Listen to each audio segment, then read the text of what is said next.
And with that, we have got Martha here live on Amazon, and we've got her books in the carousel. And I'll just say, welcome. Tell everyone where you are. Give us a little introduction because we've got a lot to talk about and some journey to share. Yes, well, right now we're in Third Wheel Podcast Studios in Los Angeles, California. Yeah, so it's nice to have a professional setup so that Yeah, you look good, you sound good. It helps. All of that helps. absolutely. So Los Angeles is not your regular home. No, Las Vegas. Yeah. And I know that in your book, it really talks about this whole journey. So you've ended in Las Vegas. You're currently in Los Angeles doing the broadcast. You've been around the world, Well, and sure. your books kind of uh, lead us on this journey that you've had. Yes. Well, actually, my story began in Charleston, West Virginia. I was a nurse, and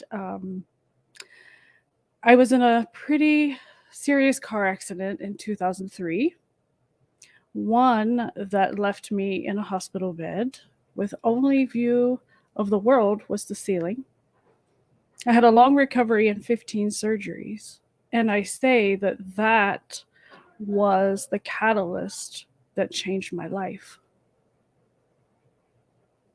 Yeah, and it led you from West Virginia to becoming Mother Martha in Uganda. Mother Martha. Yeah, you go from being a nurse in West Virginia to being known as Mother Martha of Uganda, which is an East African country. Yeah, so this viewpoint. So in your book, you talk about this accident, and like many accidents like that, um, it happens quickly. There's not really a lot of details to say about the accident itself. I mean, there you can read about people can read about it in the book if they want. But what happens is you're in the hospital, and as you say, you're in a neck brace, neck support. Your only entertainment is maybe counting ceiling tiles. I don't know. Um, yeah. So Yeah. tell us what happens. Well, when this happened, I was rear-ended at a high speed and I was coming home from work. And at that time, I was in nursing school. And it was my goal to recover so I could finish nursing school. It took me a year. Um, Over the course of time, I had 15 surgeries due to this car accident. That included my face, reconstruction, knees, hip, different things. So I actually, when I graduated, I was hired as a nurse in the very medical center that had helped save my life, and it's an honor Mhm. still. Yeah, because that the airbag didn't deploy. Uh, you had to have reconstructive face surgery. You said you were unrecognizable. Yes, I literally lost myself in this car accident. I was a young woman. My life was just beginning. I was, just newly married. We were building a home. Everything felt like it was in place and my future was bright. And it was changed in an instant, all of it. Mhm. Yeah. And so what happens? So you come out from the hospital and you do graduate from Yes. nursing. Yeah, 2 years from then. Hmm. And so what happened after you graduated? Well, like I said, I got a job in the medical center, in which, I had been a patient all that time. I'm very grateful for my coworkers and those that stood beside of me. Hmm. In my book, Lead with Your Heart, you can meet some of those people. So what happens after that is, you pick yourself up. I had a friend who was a great mentor. She said, Martha, you're going to do one of two things with this. She was a tough love kind of lady. She said, you're either going to sit here and be a victim or you're going to get up and do something with this. What are you going to do with it? Hmm. So she gave me a book that changed my life. It was called Man's Search for Meaning by Viktor Frankl, Hmm. uh, a gentleman who had survived one of the worst camps in World War II. And not only did he survive, he thrived afterwards. So that book sort of helped change how I saw things. You know, if he could do this, well, I could definitely get up and do something with this. Hmm. So during that time, after my recovery, I was in a terrible marriage. And I met a young man named Jeffrey Magisha, who was an orphan from Uganda. And that is how I became connected to Uganda. Hmm. Hmm. Um, he had lost his parents and he was living in an orphanage called Malambo Children's Village in Kampala, Uganda. A friend of mine had adopted his brother and brought him to Minneapolis, Minnesota. So he and I made a connection, and he became my sponsor child. Sponsor child meaning that I agreed to pay for his clothing, his food, put him through school. Hmm. So I decided that I was going to put him through law school. That was his dream. He wanted to be an attorney, he wanted to be a lawyer. So if that was his dream, that I was going to help him do that. And when I told him I was going to do that, I told him the only thing that I asked for in return was for him to pay it forward in some way. Do a kind act for another human. And what he did for me and humanity exceeded my expectations. I thought he would buy someone a meal, or, buy clothes or something, I didn't expect what he did. Um, in May of 2018, I had to run for my life from my home in West Virginia. That staying in my home was not an option. Hmm. It was Mother's Day 2018, and it'll be 4 years come this May. I had a suitcase packed in my closet in my bedroom, and the details of all of this are in my books. Uh, and I ran for my life with that suitcase. When I ran out of the house, I stood at the end of my porch and I looked at him and I said, "You will never see my face again." It was like I took my power back.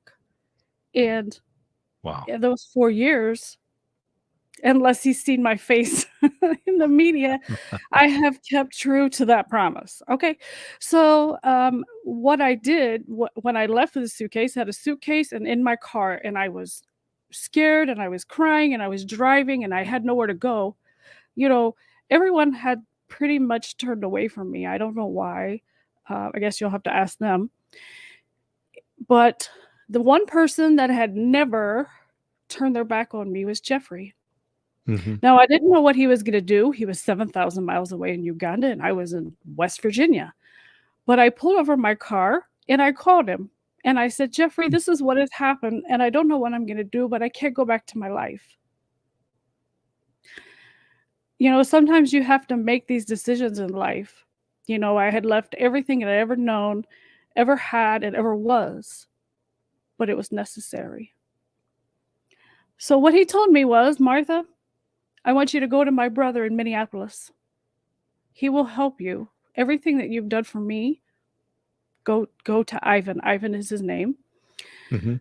So I spent a few days with a friend, and we got together the funds and we bought a ticket from Charleston, West Virginia to Minneapolis, Minnesota. I call that flight my freedom flight because it led me to a new life. Mm. I spent 4 months in Minneapolis, Minnesota with Jeffrey's brother Ivan. It was the people of Minnesota they are so kind. It is such a beautiful place, and it was a wonderful place to heal. Um, yes, it was a bit frightening. I'm sitting at the Minneapolis airport, and I have just a picture of a young man on my phone, someone I had never seen. I knew I could trust Jeffrey, but I'd never seen Ivan. I knew I could trust Mhm. my friend Tracy, who had adopted him. But yes, I was sitting in a place that I had never been, waiting for people that I had never met to pick me up. But when your life is on the line, you choose to keep going forward because going back was not an option. Mhm. That's what you're talking about, Viktor Frankl's book, and the quote, one of the quotes, and you have several in there, and it's really the last of humans' freedoms is to choose one's attitude. And I just thought that that was such an empowering phrase.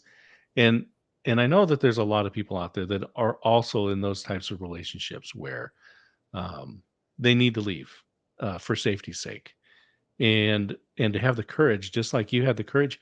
You didn't have a destination, you didn't have a prearranged place to land, and yet uh, you still took that step out, and then had to make that phone call, and here you are. Now you're in a then you found a place to go, but it's all on trust, every Yes, bit of it. every bit of And it. I'll say, going back to Viktor Frankl's words, where that was the freedom that you had, was the attitude Yes. Be that empowered you. yes, because everything was taken from me, everything. My life was reduced to a suitcase full of just basic necessities at that Mm, point. yeah. And so then you made that trip. Now here you are. You're in a brand new living situation. You've left everything behind. Uh, what happens while you're there? Oh, I'm What there. what Well, what changes? I was staying with Ivan and Jeffrey. I mean, Ivan and Joe, I'm sorry. Ivan and Joe, in a little town called Blaine, Minnesota. Like I said, I love my Minnesota family so much. It's a quiet place, and that's when I decided that I was gonna write my story. Mm, I just felt like that somewhere, someone out there needed to hear this story. So mhm, from Blaine is when I started writing Lead with Your Heart. So, I got a job there and I got things sorted out and I got a divorce over the telephone because I refused to return to the state of West Virginia at that time. mhm, mhm, And about 4 months out of staying with these young men, which, when I first met them, they were strangers, but little did I know they would end up being the people that saved my life. mhm, And they taught me a lot along the way too. mhm, So, about October of that year, I said, I think I'm,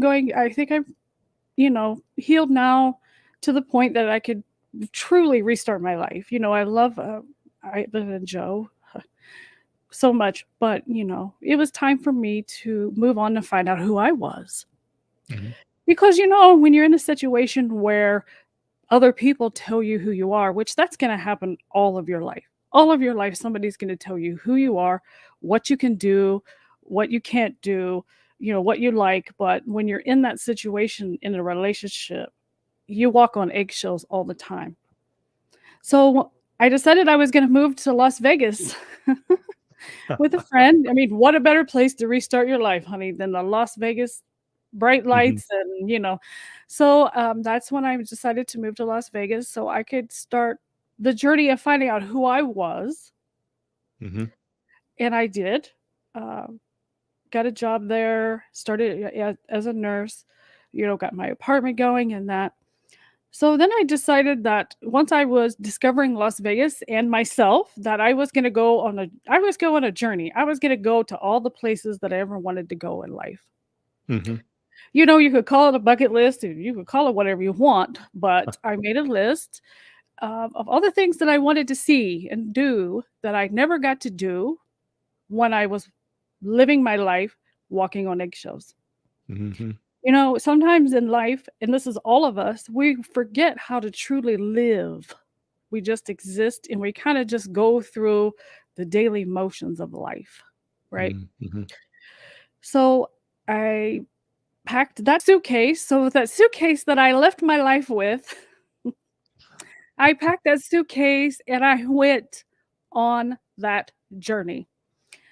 So I went to New York City because everyone knows I love pizza and Coca Cola. Love it. So what a better place to eat pizza than New York City? Best on the planet, Sure, best on the planet. sure. So I went to New York City. I went to uh, Paris, France to see the Eiffel Tower. I went to Milan, Italy, again, pizza. And Mm, um, I went to the Middle East. And this is in my book, Enjoy the Journey. I have a friend in the Middle East named Sadat.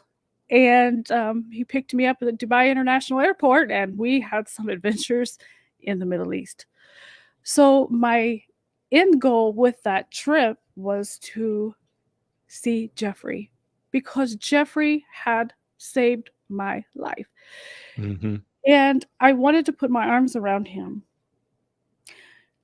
And back to how Jeffrey had paid it forward.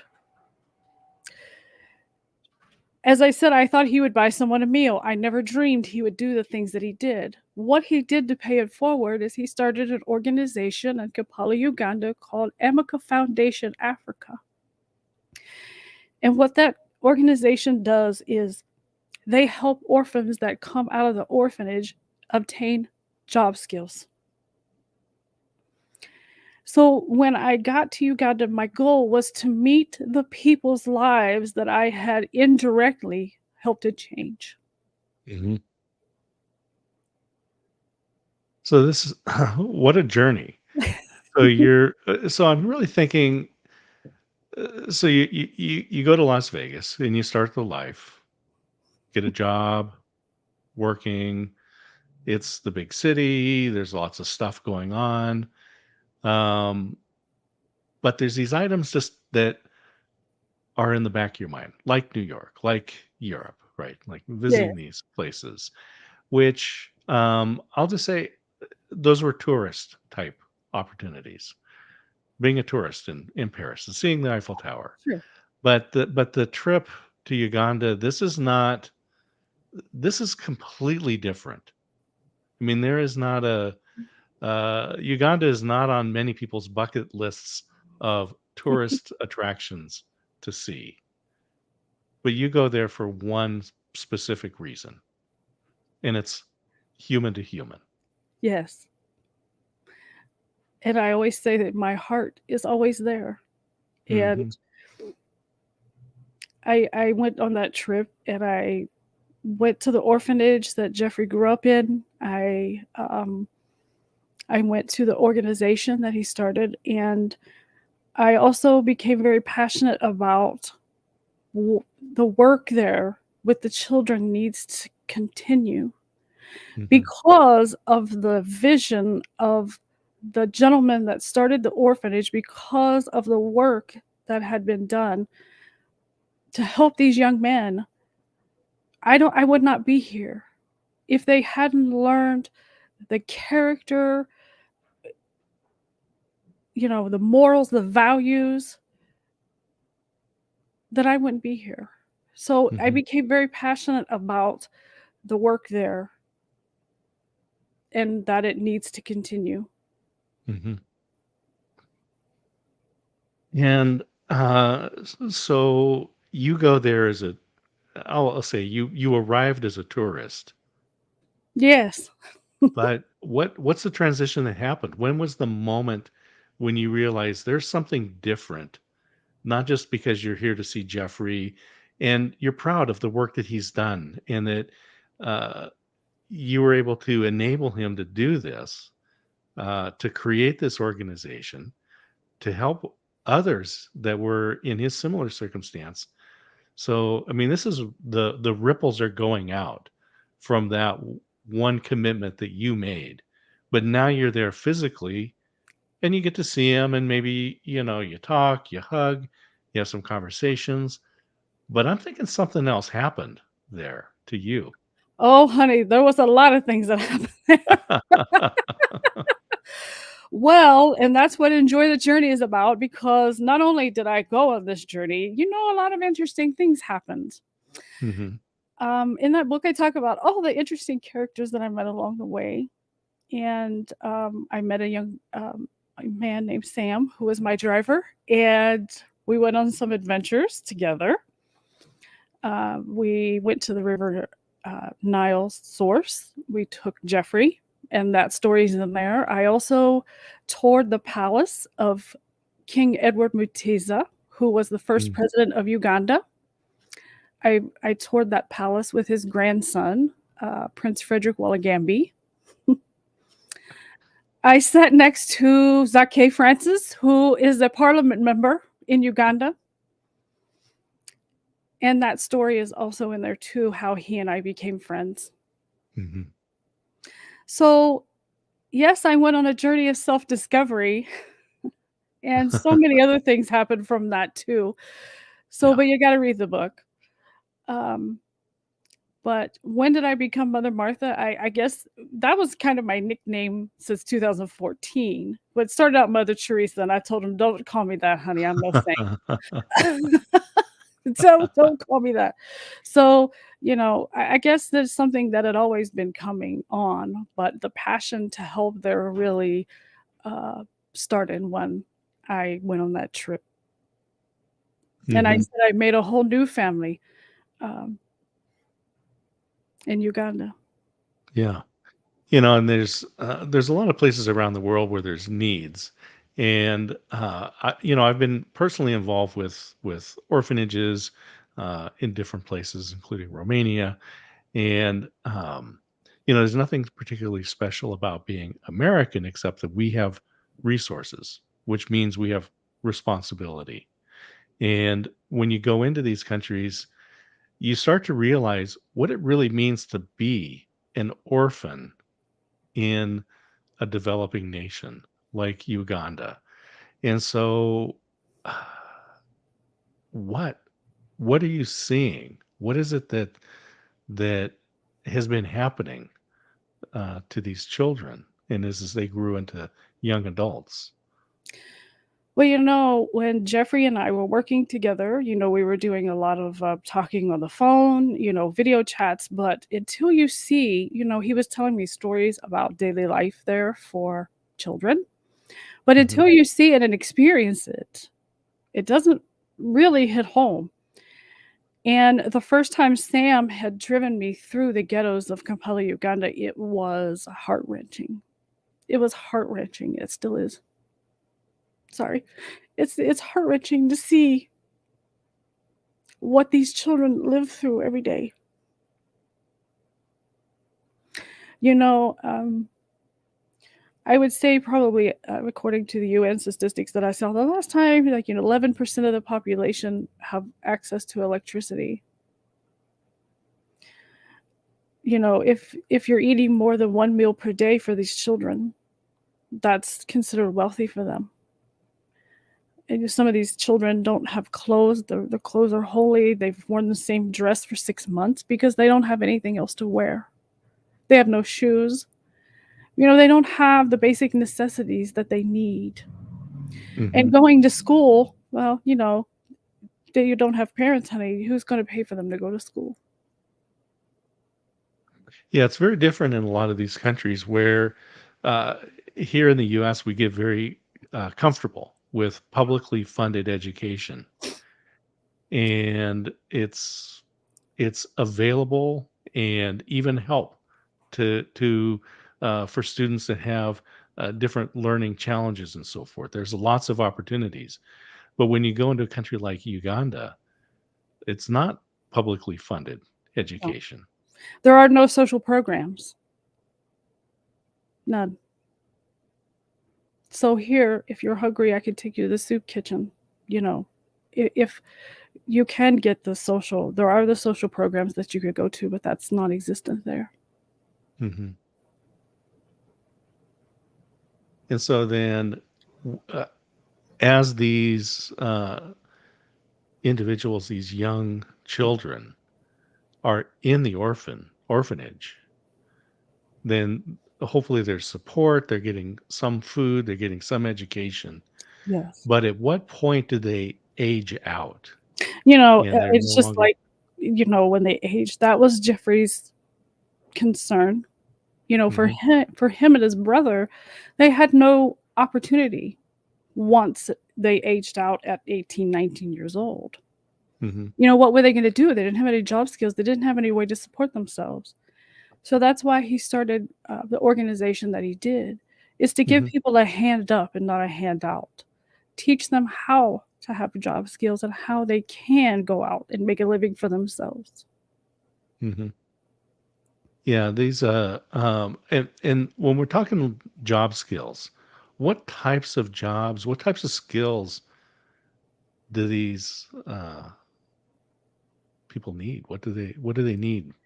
What do the Jeffreys of the world need to The learn? Jeffries well, that could be a whole list, honey, but, Yeah. you know, for them, they have teachers who teach, fashion design. We have Ruth, I love Ruth.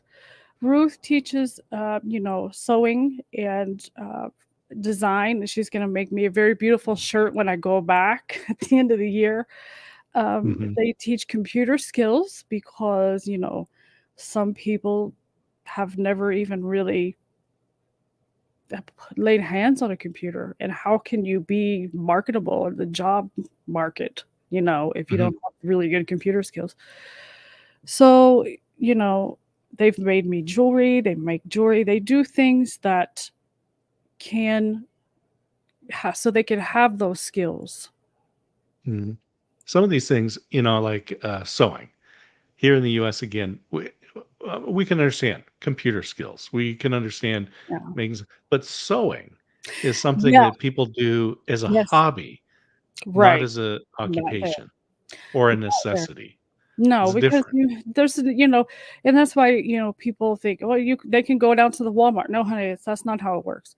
They Mhm, they can't go down to the Walmart. It's not there.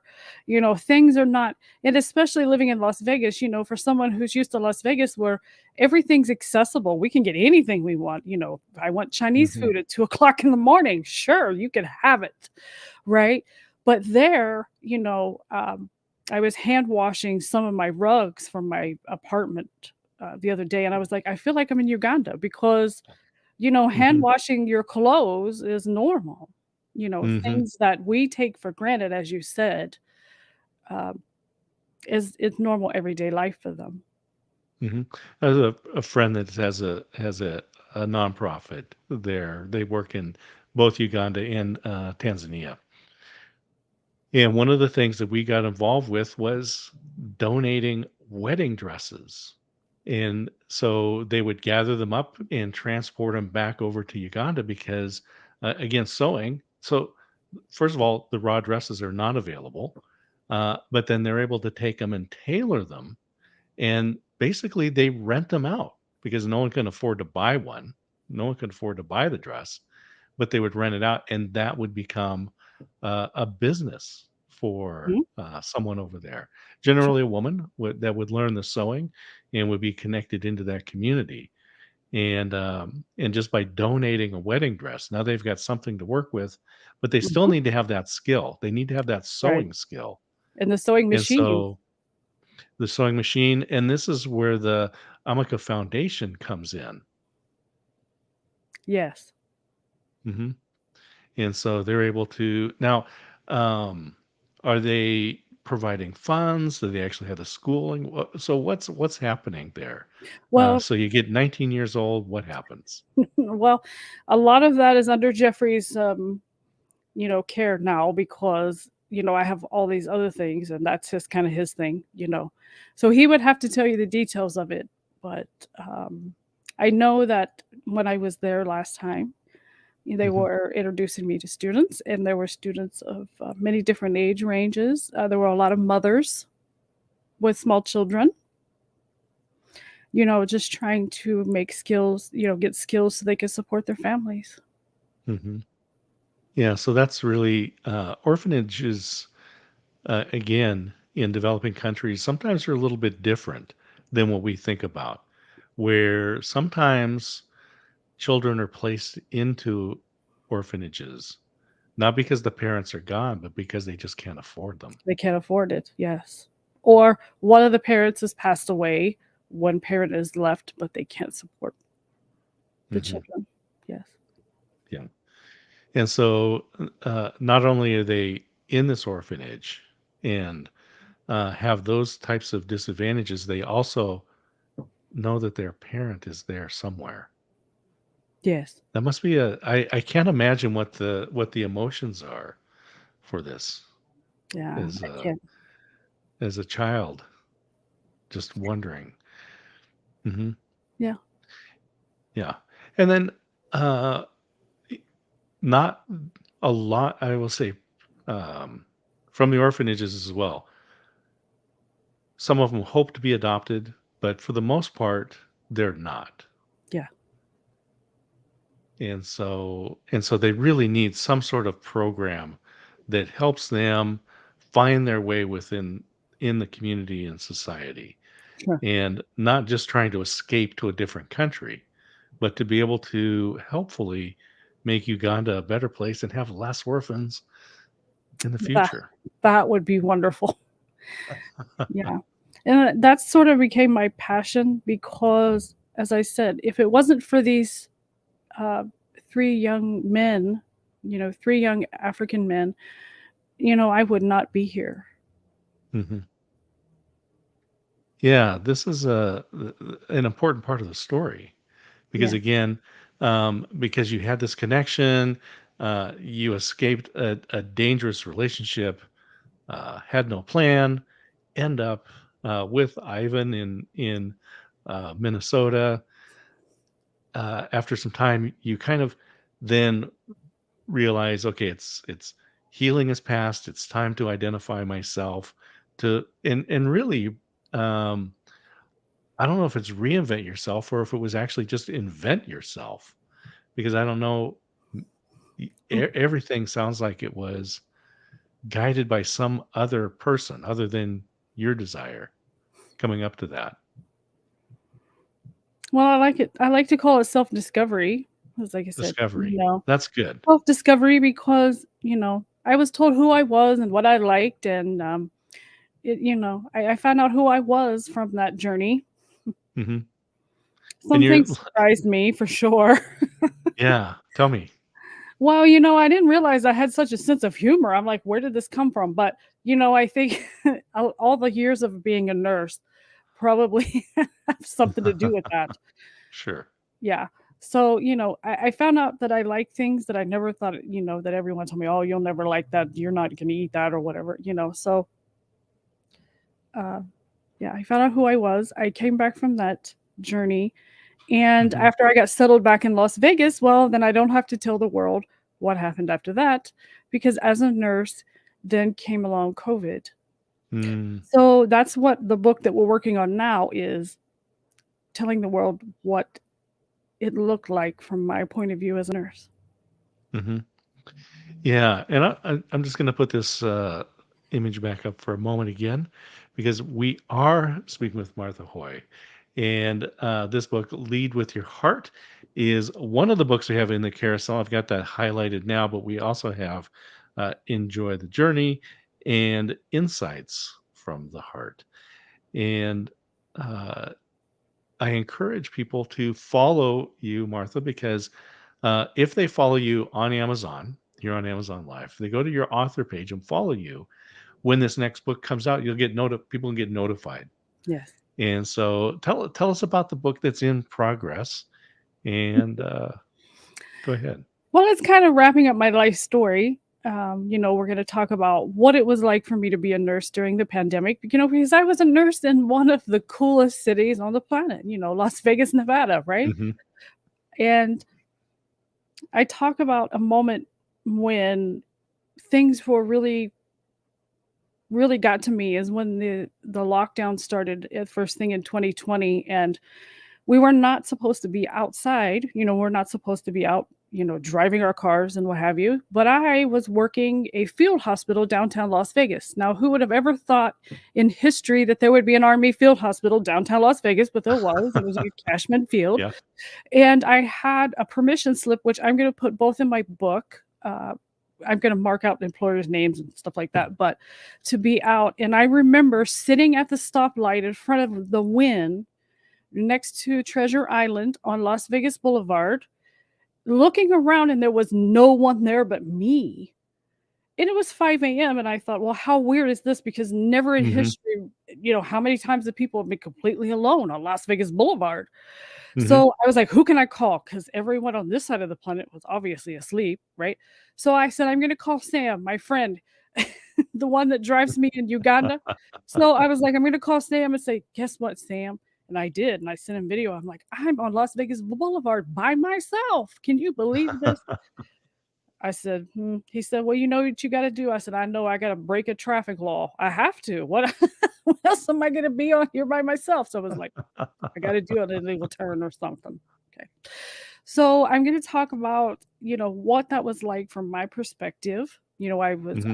I work different disciplines in nursing. So I work ICU, I work in emergency department. And again, I was working in the field hospital downtown. So I saw all of this from many different points of view, then in keeping myself safe. And then I survived COVID in 2020. So I'm going to write about my experience being a COVID patient. Hmm. It's going to be a very different perspective. Um, Now, when we were leading up to the lockdown back in 2020, before, I mean, it was 2 years ago, right? It's March 2020, and I remember, well, first of all, it was South by Southwest, the South by Southwest conference. A friend of mine was a speaker there.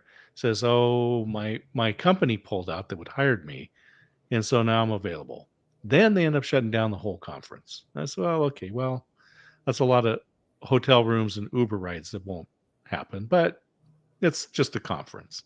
Right. And then the NBA suspends play. And I'm thinking, hey, it's the Billionaire Boys Club. They can afford it. It's the guys selling hot dogs that are going to take it hard. But for publicity, I could see that. But it was when March Madness was canceled.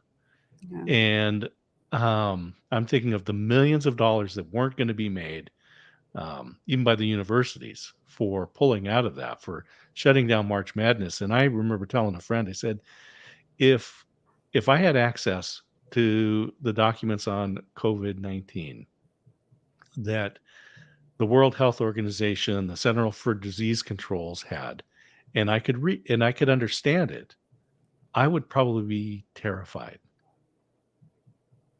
And what's your thought? What's your experience? I mean, you're there in the medical realm, and you were a patient. So what's your Well, yeah, take on? my experience in March 2020 was much different than yours. When COVID went through the homeless population of Las Vegas, Mm, we were triaging people. The ERs were full. We were, so and the very thing that the entire world was, in fear of, nurses, doctors, respiratory therapists, all of us, we were going straight into the very thing hmm. that everyone was afraid of. So yes, my experience in March 2020 is very different than yours. As I said, when I'm sitting on Las Vegas Boulevard and it looks like the movie The Day the Earth Stood Still in a town that is normally filled with people that are happy, that are on vacation, that are partying, and now we have a field hospital. Yeah, I've been on Yeah. the Las Vegas Strip at Yeah. 5 a.m. Yeah, so, And it and it was it it was so looks the different. same as every other hour. Yeah, same, it never stopped. So, I'm gonna write about that experience, and then I'm also gonna wrap up some of the issues that I talk about in the other 2 books, such as my thoughts on relationships and men because, what I had went through, so I had to work through some of those things, and then I also talk Mhm, about, the self-discovery that I went on as well, and I'm hoping talking about those things will help other people that have been in those situations.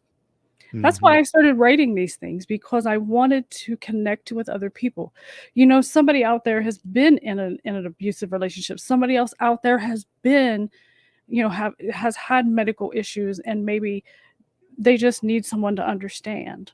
So mhm. that's why I wrote these things. And in book 3, I'm gonna wrap all those issues up and then we're gonna talk about what I'm going to do next and what's coming up in Uganda.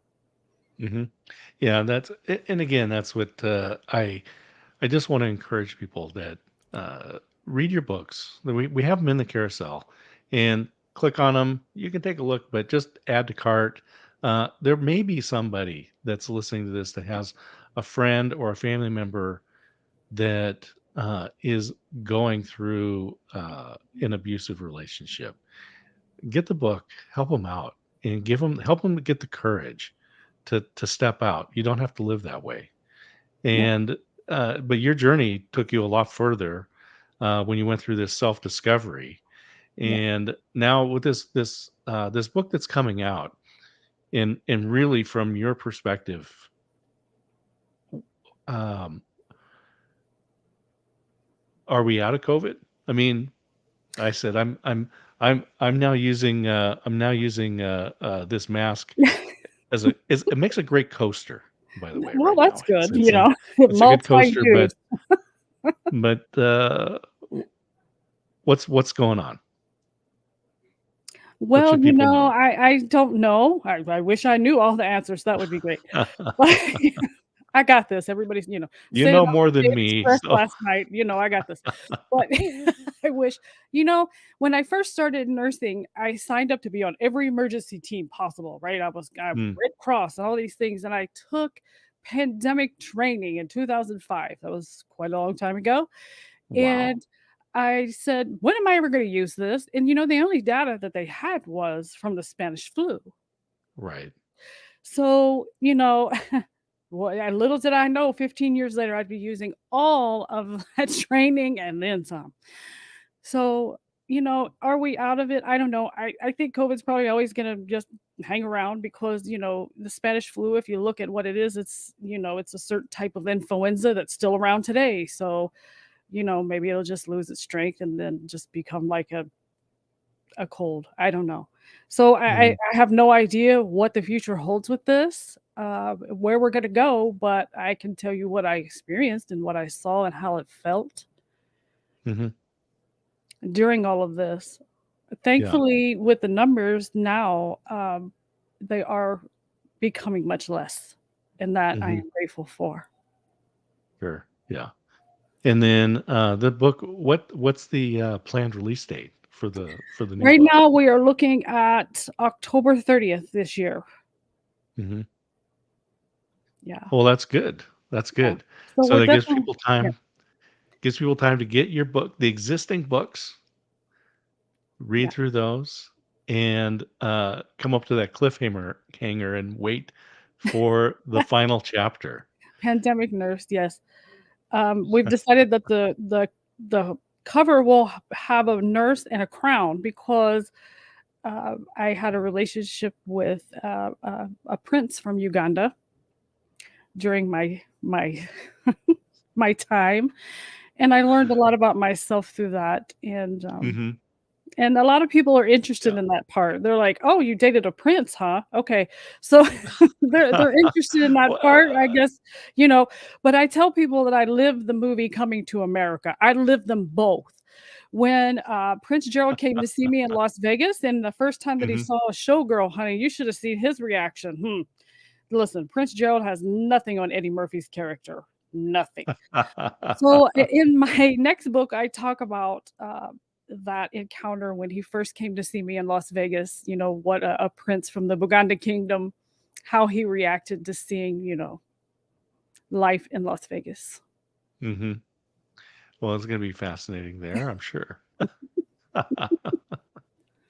Yeah. So, Martha, it is just fabulous to talk with you here on Amazon and share your books, your story. Um, just a couple more things. I want to ask you. I'm always interested in the cover designs too, because sometimes people put a lot of effort into it, and sometimes it's the first thing that showed up, and they're like, "Yeah, that's good." Tell us about enjoy the journey. There you are. Well, we got this Well, that's suitcase. a young lady uh, with a suitcase, honey, and that's because that's what the story is about, how I ran for my life with just a suitcase, but I only had a suitcase, but I still had my life. And with just that mhm. suitcase, I went all over the world. I did amazing things. I met amazing people. I got to do some really cool things. So that's why there's a young lady with a suitcase on the front because me and my suitcase, we said if That it was could it. only talk, it would tell. So that's why it's there. Yeah. Yeah. And then ho- as you're going through, we just hit spring here. Summer's coming. Your new book's going to come out in the fall, and wrap some things up for some folks. Give them maybe some closure on some things, but also talking about your experience as a nurse in the COVID world, which looking through your eyes would be very different than my experience, as you said. What about speaking and teaching? And are there activities that you're involved in that maybe people could bring you in on, or what's going on? Well, since the COVID numbers are going down and now we can do things in person and we can be out. So I've started back with book signings. We were Hmm. supposed to have a trip to Uganda in this March, but due to again um, restrictions and that, so we didn't get to go. But we are going to hit the ground in Uganda before this year is over. Good. So we want to do some stuff for the children there. So, Hmm. yes, things are starting to pick back up again because now we can, sort of start going on about life now. So Hmm. I'm open to speaking. I've been doing several interviews about enjoy the journey, and then Hmm. once we have this next book to final edit, then I'll start doing interviews about it as well. Oh, good. Good. And then Amica Foundation. How can people learn about that if they wanted to be involved? Maybe give financially. How can they learn about that? Well, they could go to my website, mothermarthafamilyfoundation.org, because we did start a charitable foundation in Las Vegas, Nevada, and or they can contact me. Okay. And how would they contact information in the book? I'm hoping. It is in the book and it is on the website as well. It's on social media. Yeah. So I'll just tell people the easiest way to get a hold of Martha. Get the book. All the contact information is in there. Yes. Reach out. Bring her in as a speaker. Um, I imagine, obviously, here we are doing this virtually, so that's probably an option. In person, nothing beats in person. True. And then learn about the Amica Foundation as well. So, uh, as we wind down, what would you like to leave everyone with? What kind of words would you like to share with everyone? It's in life, life is difficult for everyone. Being human is not easy. So in life, everything could be taken away from us. My life was reduced to a suitcase. Viktor Frankl's life was reduced to he even ha- not, he took everything was taken from even his name was taken from him. But the one thing that can never be taken from you is how you choose to respond to anything. Mhm, And usually at the end of my talks, I say it's not what happens to you, it's about who you become. mm, mhm. Because I think for me, I chose to respond with love. And in that Yeah. is when I Mhm. really became Mother Martha, that's you know. Right, yeah. Yeah, and, I think we see that clearly in your books when you go, "What's wrong with this world?" That could be. And, well, you put the answer out is Yeah, the sure, lack of lack of love. love. Lack Lack of of love, love, yes. right? And it's that compassion that we need to have on each other, and it can be great, it can be small. It could be just holding the door open for someone that's got, Sure, their arm full of groceries. sure.